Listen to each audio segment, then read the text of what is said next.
So, back, Power Podcast, 4th episode, a good friend of mine, and we're also involved potentially in some business moving forward. I don't know if everybody knows how close we actually are, Ed, and how long we've known each other. So, appreciate you joining. Thanks for having me, man. Yeah, excited for the conversation, and we've had some conversations before we sat down here today, and there's so many things that we could cover.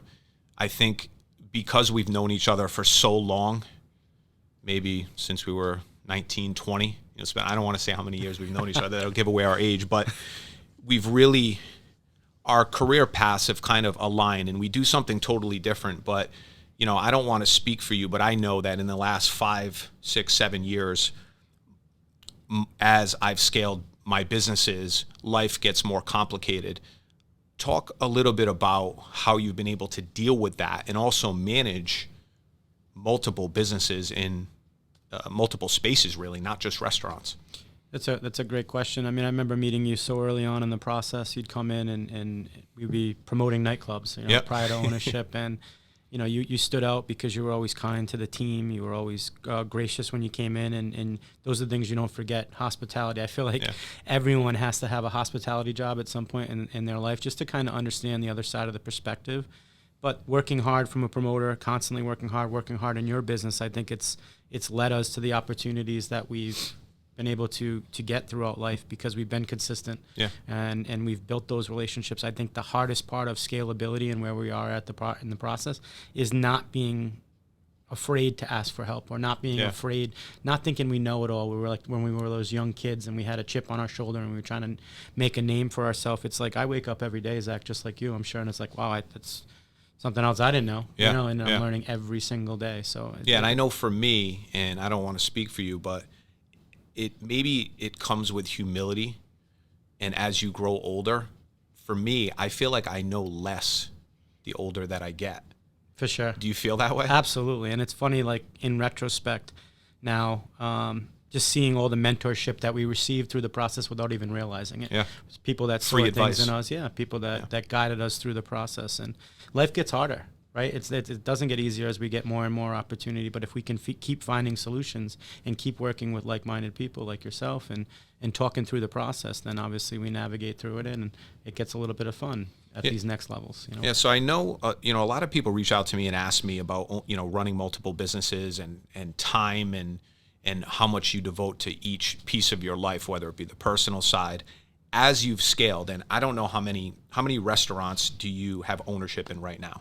Right now, Dig In Dining and Entertainment, our portfolio, it's up to over 10, and we have a couple more in development, which is pretty cool. And I think for me, the biggest part of the process, and just like getting back to the sports field in those early days, playing hockey and being on a team, those lessons that we learned on the fields apply in life, build teams. Yeah. We're not going to win every game, right? Mm-hmm. Every business is not going to succeed. Every business is not going to be a home run, but if you are solution-oriented, positive-minded, you can grow a good team, like-minded people that have all different roles and all different facets of life with different knowledges, then possibilities are endless, right? So let's talk about that. I want to touch on that. Not everything is a win, right? I think that's important. We've discussed this before. I think with life and with phones at your fingertips, social media, everybody is trying to project winning. It's almost like you have that friend that goes to the casino all the time. You only hear about the times that he wins. Sure. What about the times that he loses, he or she, because that happens. Of course. And I've lost in my life. I've made decisions that were wrong. I know that you've had a couple restaurants, right, that just didn't work out for various reasons. It could be the economy, it could be the setup.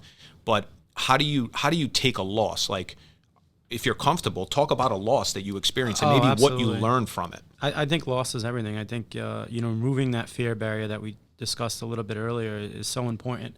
And not being able, the only way to learn is by doing, right? Yeah. We never, I was in nightlife space, I was in promotions, I was in entertainment, I was working with celebrities, but I've never owned a community theater. Mm-hmm. So the only way to make that successful, right, is talk to other people in the community that are doing it, talk to people throughout the country that are doing it, talk to like-minded individuals and seek their advice. There's going to be losses in the early phases of that as you're learning through the process. Mm-hmm. Like anything else. You can't be afraid of failure. I would say one of the biggest learning lessons we had was we thought we could reinvent the donut. We made a square donut in Warwick. Square donut. And things are the way they are because that's the way they work too, Yeah, of right? course, absolutely. That was a humbling experience. But Mark Cuban, some of the biggest leaders in the world, obviously, they're not going to hit. And as an entrepreneur, we're not going to hit everything 100%. Yeah. But we're going to go with our gut. We're going to go with our intuition. We're going to go with the advice that we're seeking from people from other different levels and different worlds that have knowledge in different fields, and we're going to make our best decision as a leader. Yeah, and there's probably something that you learned from that specific situation with the square donut that's going to help you in the future make a decision or maybe stay away from a project because of what you experience. And I think it really does come back to humility and sometimes ego. There's a lot of people that I know that won't ever take the advice of people. And not that I'm out there trying to be an advice barometer, and people do reach out to me, but I'll take somebody's advice every day. It doesn't mean that I'm going to do what they suggest or listen to them, but information is power. The more information that you have to make a decision, whether it's a life or business decision, the better. Yeah. And I think too many people out there are afraid to take direction, advice, or information from somebody else. It's an ego thing. And I know for me, I'll be very honest with you, 5, 6, 7, 8 years ago, I had a pretty big ego. Mm-hmm. I don't have any problem saying that. I don't even have any remnants of that ego that I used to have. And it took, I think, some life experiences. It took having some losses in personal and in business. And as I sit here today, I don't have any ego. I don't think I'm special. I just think I look at things differently. I know that I work hard, and I feel like I take risks where others don't. And obviously, you're a risk taker. You're sitting here. We're pretty much the same age, from Rhode Island, pretty small state, and you own over 10 restaurants and you're looking for more. And I know you have a huge project in Cranston. You talked about the theater. And to me, that is an outside of the box, unbelievable project. So why don't you tell us about what's happening in Cranston, your hometown? Yeah, thanks, Zach. I grew up in Cranston. You touched on so many important things there. I think the art of a deal, the art of moving forward, I learned in such an early point in the process that 100% of zero is zero. Yeah. Right. So ego is everything. Right. And I think we all kind of have that chip on our shoulders earlier in life on different things that molded us to who we are and why we have those egos. But when we can remove that ego and we can remove anything that we take personally and understand that we're all different, then. And it's not easy. I'm not sitting here saying it's easy to do. It took me years. Yep. Right? Yep. It probably took you years too. Absolutely. Yeah, we're at a different point in the process, and I think the mind shift and learning how to pivot and navigate through life, and especially after the pandemic. I mean, we're knocking, as I'm trying to support every small business I can, knowing the perspective of a small business, I'm hearing the everyday struggles that people are navigating through and pivoting and grinding, and a lot of these small business owners are exhausted. It's been 3 years. So a community theater, to me, why we embarked on this adventure at this point in the process, I think is crucially important. Bringing people back together to enjoy entertainment, to enjoy music, to enjoy comedy, to enjoy art, to enjoy culture, and kind of just get back in the room to enjoy each other's energy, to go back to work and create again and feel inspired, I think is everything. I'm not going to say it's an easy project. You continue to learn and navigate through it, but the community rallying behind us as we have these shows coming up and showing up and enjoying themselves and going to open mics and singer-songwriter showcases and kind of just protecting arts in our community is everything. And I think that's an example of you doing something and being involved in a project for the right reasons. Like everything that you just mentioned is important on many levels. It's important locally. It's important to protect the talents, and it's important for people to get their voice out there, produce content, be original. What you didn't hear in that response that you just gave was money. Yeah. And we talk about this. You and I have had these conversations. A business cannot be viable without making money, obviously. But it seems like a lot of the projects that you're doing, obviously you're trying to create revenue and profit, but the underlying importance of it doesn't seem to be money. And not to say that that project in Cranston will not make money, but it seems that you're not doing it to create money or to create wealth, more to benefit, the arts and all the local people, right? Yeah, for sure. I think that's such an important observation, and definitely it's spot on. I think earlier on in the process, especially not growing up with wealth and having two parents that gave me every opportunity to be sitting here with you today and talking about our life experiences. You know, I always wanted, the quest was wealth, or I thought it was, right? I thought it was, I want to make a lot of money, and I want to, you know, cars, take care of my parents, have nice things, right? And now here we are at this point in the process, and it's so further from the truth. You know, I want my family to be comfortable, of course. I want my child that's coming to be, you know, healthy and in a good place, and I want to be able to provide for that child. But at the same time, it's like, if we can't wake up every day and create something that makes us our organic self, our genuine self, something that makes us happy, you know, what is the quest? What is the pursuit of happiness? You're going to tire too.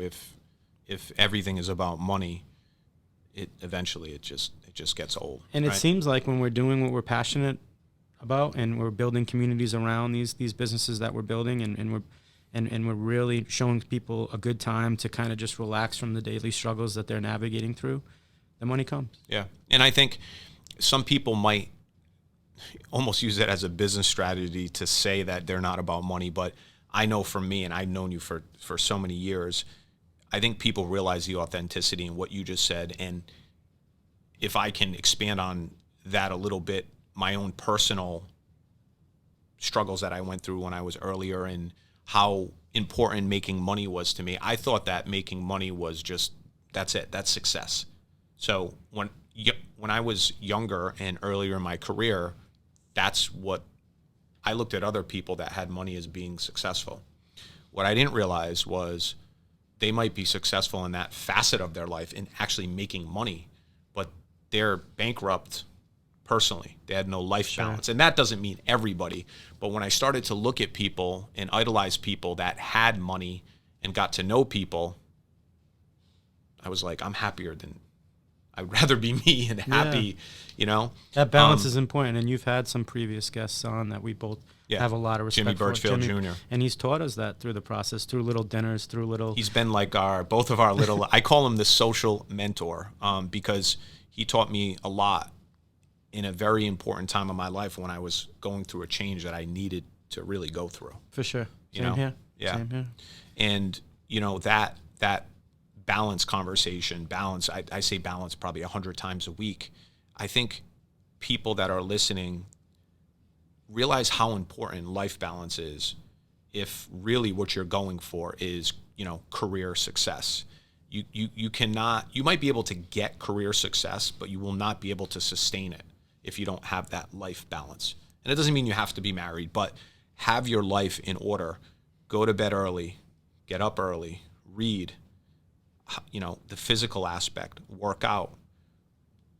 Don't drink too much. Sure. You know, I know in my life, I drink so much less than I used to 4, 5, 6 years ago. I sleep better, I wake up earlier, and I'm just clear-headed. Absolutely. And you make better decisions when you don't drink alcohol. Our body is our greatest asset, right? If we're continuing to put the right things in it and investing in like you said, balance, sleep, creative spirit, relaxation, then we're going to produce the best that we can. And that balance of love, I can tell you, you know, I've been fortunate enough to watch you grow through love and through what you're embarking on with your child. And as I'm navigating through that great experience myself and learning through that process of about to have a baby myself, the mind shift, it's everything. Yeah. You know, it makes us who we are, that balance of love and money and making it all work. We're not sitting here saying it's all easy, right? It's not all sunshines and rain. Of course it's hard, but if you take that same attitude that we've taken in business, which we are, we create at the highest level when we have that balance of love and all those other great things in our life. Yeah, and I'm excited for you. I experienced fatherhood about a little over 4 weeks ago.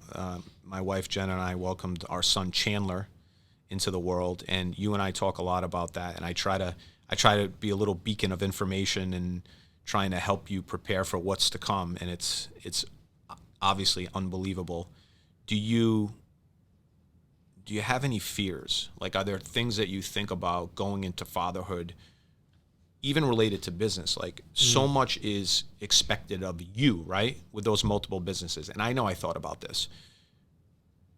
Are you afraid that you're not going to adapt well or have the time to give to your child? I know that's kind of like that's a great question. Tough question, but I think timing as we evolve here and get older is everything, right? I mean, we want time, and in order to have balance, you need time. So as I'm in this process and I'm watching my wife, spend love and energy designing the baby room, and those exciting times are coming. I've been so all in on not having fear and just kind of going with my gut and going with surrounding myself with like-minded people and positive energy people, and that's been kind of part of the reason I think me and my partner have been so successful in business, because that fear never got in, right? Or we don't allow it in. But now I can't say that with a child on the way that it doesn't creep in, right? Because when you're going to make some of those decisions, you start to think about life balance. Of course. Well, all of a sudden you have a lot less time in your life when you have a child, right? Yep, of course. Yeah. That's a tough conversation, and there's no race like I need to put this in front of this, and obviously you have a lot of responsibilities, but the strength of your partner is also a really important thing. Absolutely. And what you give to each other, and the positive energy, the positivity. It's fatherhood, I can tell you sitting here, is the most amazing thing I've ever experienced. And if I ever was out of balance, it would have forced me like that. Like when I was out of balance in my life 6-7 years ago, if I just woke up and there was a child in front of me and it was mine, I probably would have changed automatically. It's automatic. And if the right decisions were or are tough for you to make, to me, they're just not tough anymore. Yeah. I'm always going to make the right decision for myself, my family, maybe the people that I work with, but that positivity and decision making just gets so much clearer. Yeah. It's interesting. It's those same principles that we learn as kids in the sandbox before we've been hurt, before we've had bad experiences, before we've encountered loss. I mean, it's the same things, I think, as we go into adulthood and grow our families that we want to accomplish, right? We want to be around fun, good people that support us, and I don't want to invest my time in negative energy anymore. And that's so important. And I was thinking about this last week, and social media is if you want to scale business and you want to get awareness out, you really have to be on social media. Absolutely. Instagram, Facebook, all these outlets. Me personally, I'm only on Instagram and Facebook. There's a personal side, so your family maybe that is traveling can see your child grow up. Like there's so many benefits to social media platforms. Sure. And obviously there's a business scaling benefit. So the thing that bothers me with social media is the negativity. And I've always steered clear of that. Now, I'm the son of a politician. My father was mayor of West Warwick, and Facebook has it turns into a political forum at times. I've never even made a political statement. Am I afraid to? No, I just don't get caught up in that. Yeah. And I also, most importantly, forget politics. I don't get involved in anything negative. There's nobody negative in my life. And if negativity creeps in, if it's an individual, I'll have a conversation. And if they stay negative, they're just not in my life anymore. I think it's so important to be positive and to have positive communication. For anybody out there that's listening that gets caught up in that, just forget it. Yeah. Like if you have a negative mindset, you're never going to get anything done, and you're never going to be happy. If you're a negative person, try to be positive for 2 weeks, right? Don't say a negative thing to anybody in your life, on the phone, text, social media. Just be positive. Wake up happy, smile. Even if you're not happy. I think that's one of the issues that we have to deal with, is just negativity. And from what you just said before, you don't really have negative people that are close to you, right? Sure. And I think, we're all molded differently going back to childhood. So that mind shift and that part of the healing process, I think, is different for everyone. If we had good mentors, if we had good teachers that kept us positive, kept us in the right path, and then we were raised to just think, let's work a little harder, let's find the solution, right? Not everyone had that luxury or that opportunity, and it is harder for some to stay positive. But I can tell you I was fortunate enough to have, as you know, also have some experience in public service. And it was some divisive times on the internet, right? There was a lot of things that we didn't understand. Even at one point in the process, I got pretty angry at some of the decisions that were made on a state leadership level or even on a national level.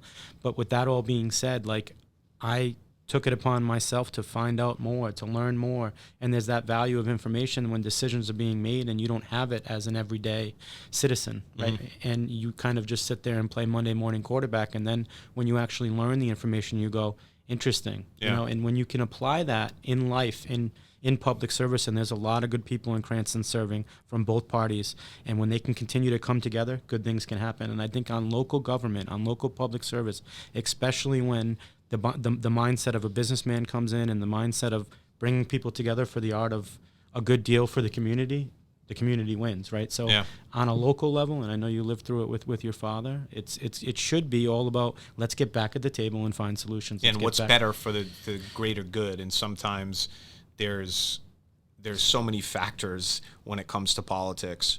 And ultimately, I think as I got older, listen, it's agree to disagree. It's okay. Of course. I very rarely get offended by anybody. Anybody can do whatever they want as long as it doesn't affect me negatively, right? As long as they don't attack me. Of course. I really support everybody, especially if they're a positive person, if they're a hard worker, if they're a good person.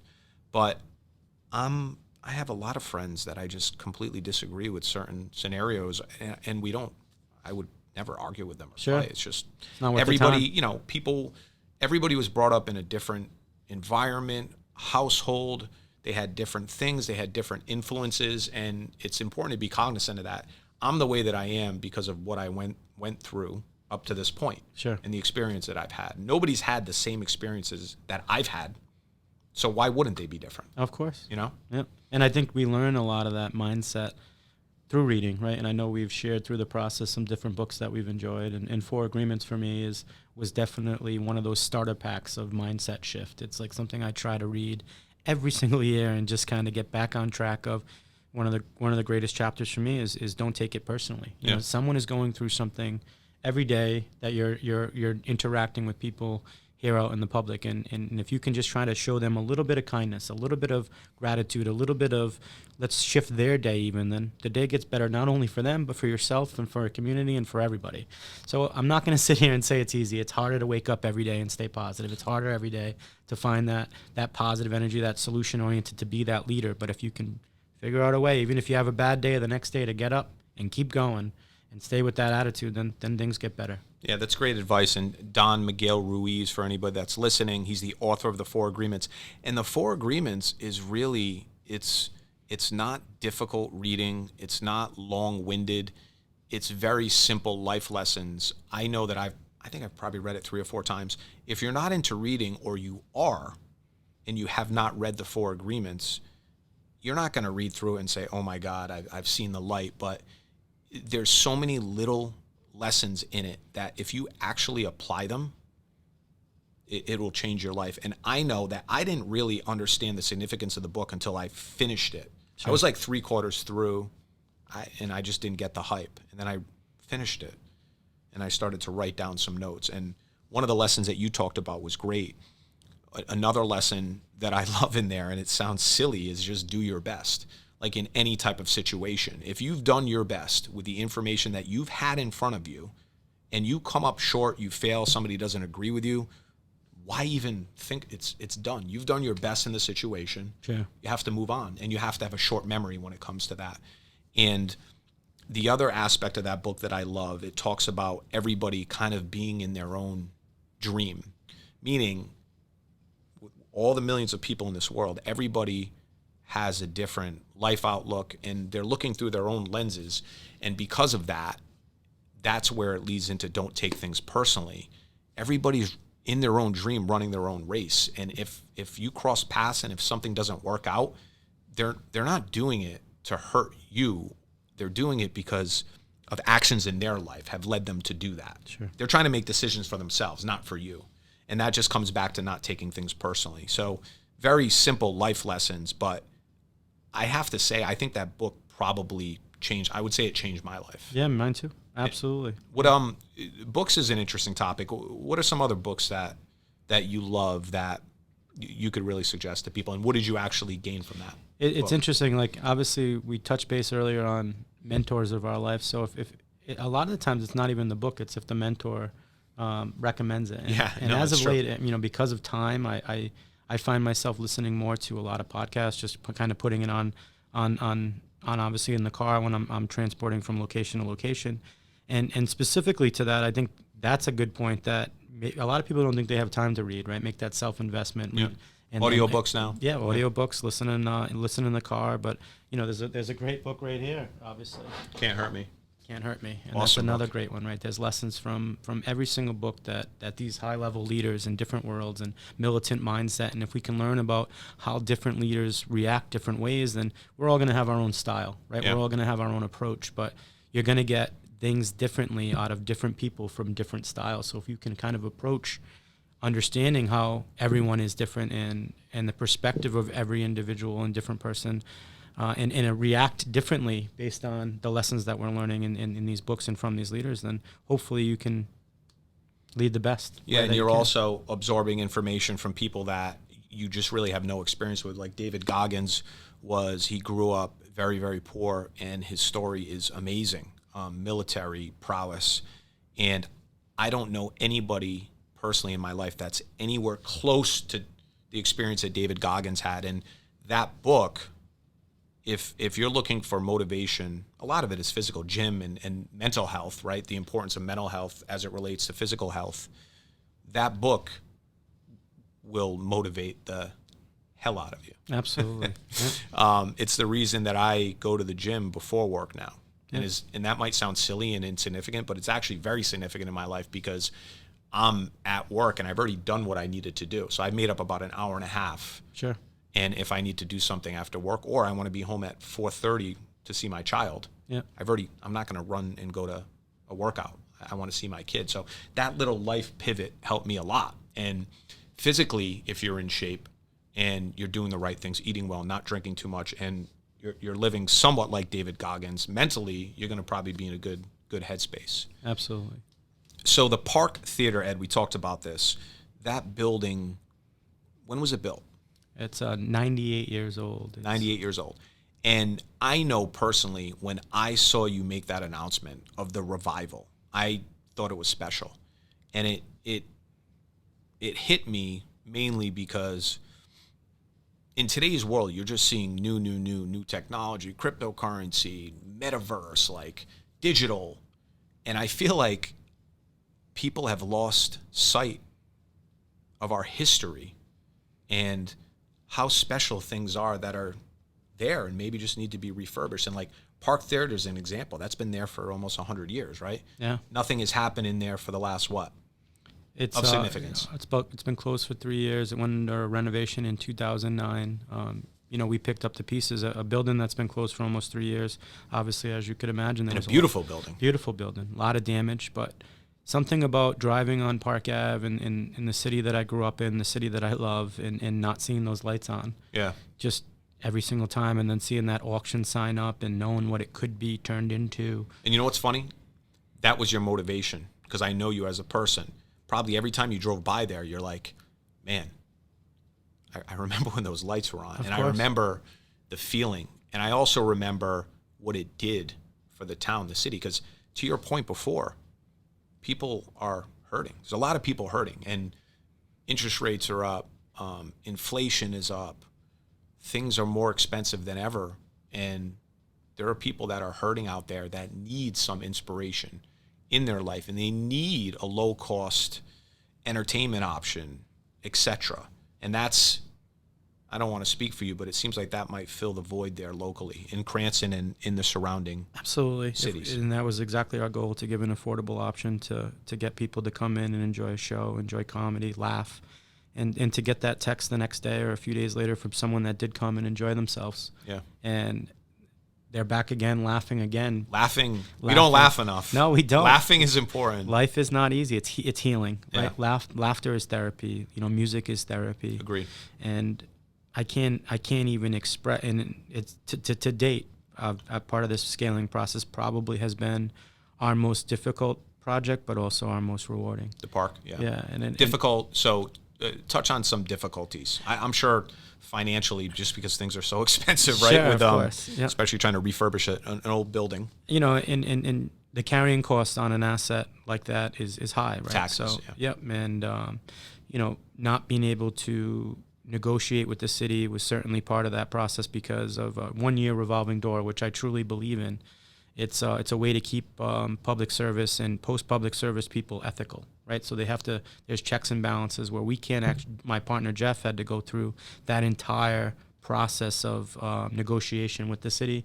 And I haven't really been able to go to them with some of my next level visionary type thoughts of what we can create that center of Cranston into. And as we're approaching that 1 year completion, I'm very excited because now it's like, okay, let's go. It's go time, and let's really start this revival project and expedite it. Additionally, I think when we're investing in a 98-year-old building, there's a lot that can go wrong. Yeah, and you have to learn how to react quickly and expedite what is most important in moving forward in the process and getting those doors open, because something like that, I could see how, and I'm sure you see it in your world, when someone starts a project, a rehab project, and it's just too much. Sometimes they don't finish. They don't, and even finishing was kind of a great thing in getting people back in the community, and now it's on to the next phase and on to the next phase. How many people does that theater fit for like a comedy show or like a music show? So we have a 1,016 seat theater. Wow. And then additionally, we have a cafe that seats about 75. And the cafe's open 7 days a week. Nice. It's open every day. If you're listening, you're around Cranston. Yeah, Ed will make you a coffee himself personally. No square donuts though. No square donuts. No, those Maybe you should bring them back like a couple days. A out square of my donut life. special. Yeah. The next phase though, we do want to have a supper club upstairs, the Ralph. So we're starting the production of that, and then we have a comedy park in the What about in the plays? back. You guys do plays? Yeah, we're doing Children's Theater this weekend. Nice. Yeah, I'm a big play guy. People wouldn't expect that from me, but I grew up going to Jesus Christ Superstar. I love it.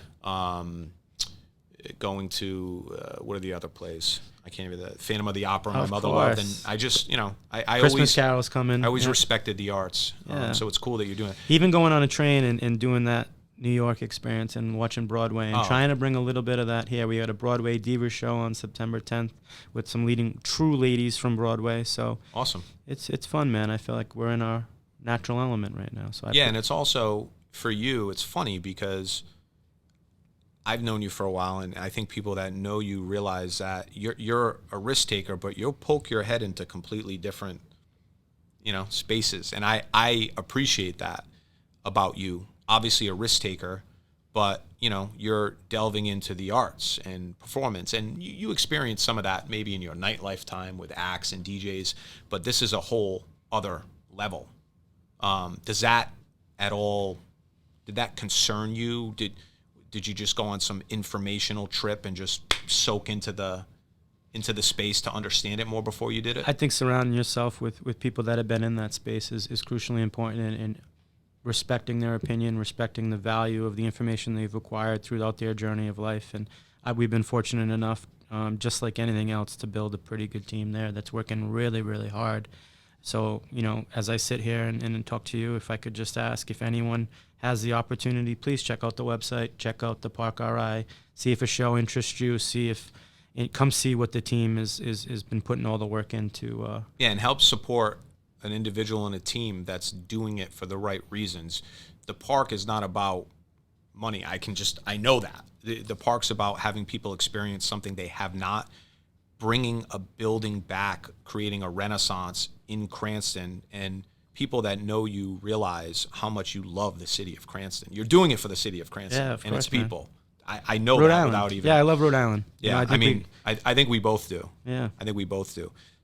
So, Ed, if there's any entrepreneurs out there listening, I'd like to have a brief convo before we end this about entrepreneurship and maybe some of the things that you can talk about that would help any listeners looking to either open something, scale, open a second business, third, fourth.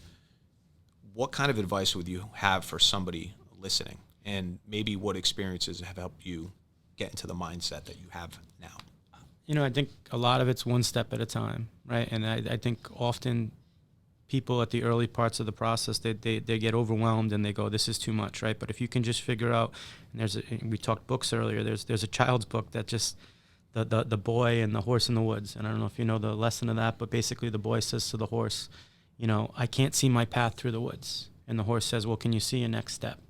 And as long as you can keep seeing your next step and you jot down the next part of the idea, and then you bring idea to the logo, and then you bring logo to business plan, right?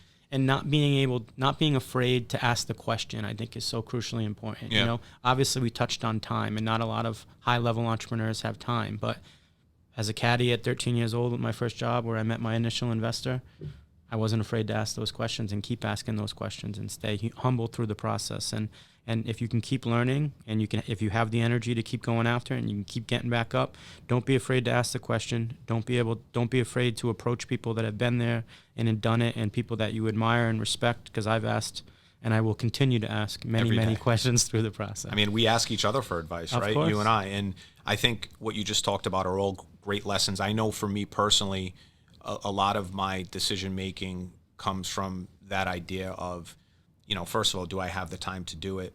And I understand, you have to understand before you commit to something, what it's going to take from you on a mental, physical, financial level.